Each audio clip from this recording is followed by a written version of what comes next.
Hey, what's going on, guys? Welcome back. Today, we're gonna dive into some basic level tips and tricks for the new game Grand Cross Age of Titans. If you're just starting out, this video is perfect for you. We'll cover all the starter guides to help you kickstart your journey and play like a pro.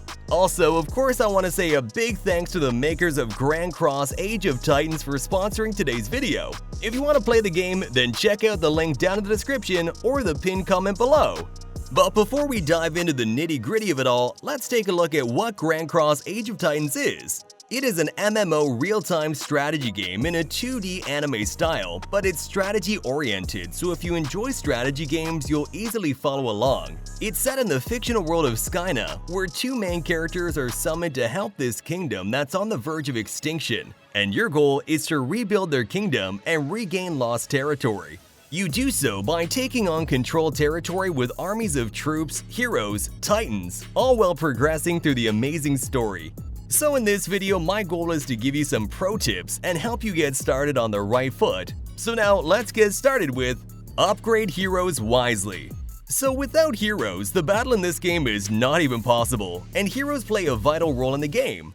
There are many powerful heroes with different personalities and characteristics, and each of them has unique specialized skills that can make some great combos, but as great as they sound, don't do that one mistake that I did early in the game. So you may notice that you have a large amount of XP, and maybe you try to dump all XP in every hero you unlock, but you don't want to do that, because you will not use all your heroes. Most of the time you'll pick up the heroes that have more power and skills, so it's not a great idea to upgrade these heroes which you're not going to be using in the future. Instead of this, only save your XP for a hero that you actually want to use. That way you can level them up higher. You can work on their talents, unlock more skills, and upgrade their star level.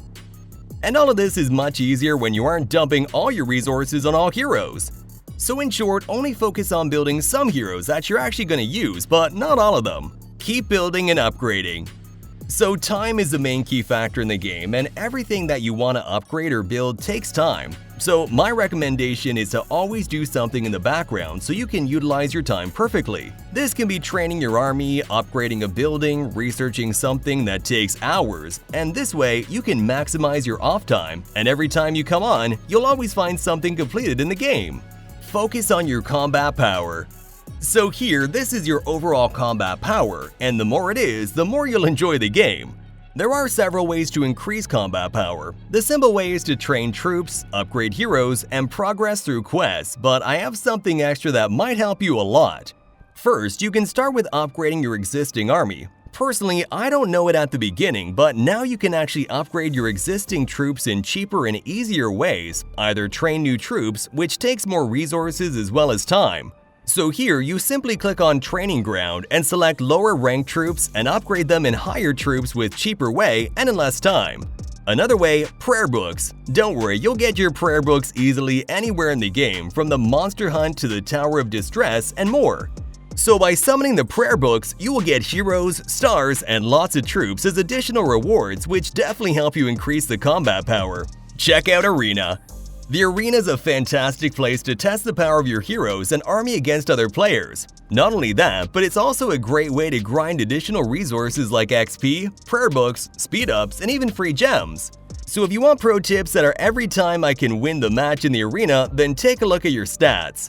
Always prefer to fight with those players who have at least 100,000 lower combat power than you, and if you don't find any good opponents for the fight, then you can generally use the refresh button to get a new batch of opponents. This allows you to further progress, and the higher you climb, the greater the reward. Also, make sure that you use your best heroes and troops in defending troops section so that you will not lose your point easily to other players.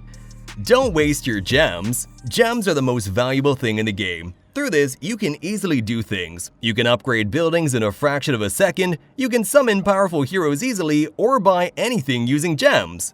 But it doesn't mean you have to spend your gems blindly, because there is no way to earn gems easily. And as you progress through the chapters, you get more and more gems, and there are better things to spend your gems on. So in my opinion, only spend your gems on rare items, and spend on VIP points, which increases overall speed, power, production, and more, or on buffs which help in the journey, whether it's for attacking, defending, or resources. Daily check the event. There are always resources and a lot of rewards waiting for you in the event section, and by completing this simple task, you will get a lot of rewards in the game. And if you're a casual gamer like me, you simply complete a chapter and progress through the game, then easily found that you already completed a lot of tasks in the event. Although there are a lot of easy tasks in the event that you might easily complete, so the pro tip is daily to check the event and complete it.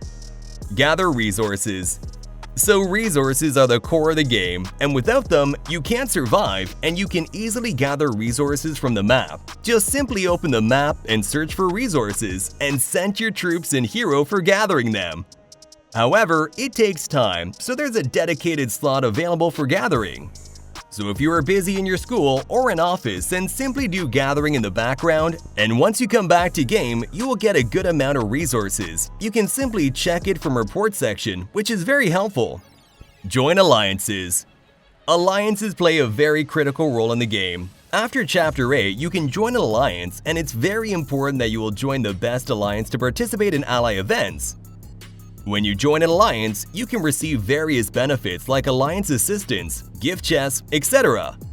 Also, you can launch rallied attacks with alliance members to destroy monster fortresses, and all alliance members will receive alliance gifts when destroying monster fortresses. You can participate in territory expansions where the alliance goal is to purify the royal castle or join different alliance battles. Overall, without alliance, you're gonna miss so much in the game.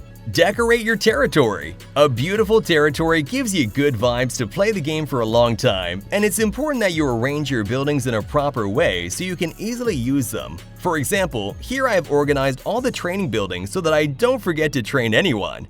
Also, it'll be easier to locate certain buildings because, trust me, the higher you are in level, the more buildings you'll have, and it can start to feel like a bit of a mess if you're just placing buildings anywhere you want.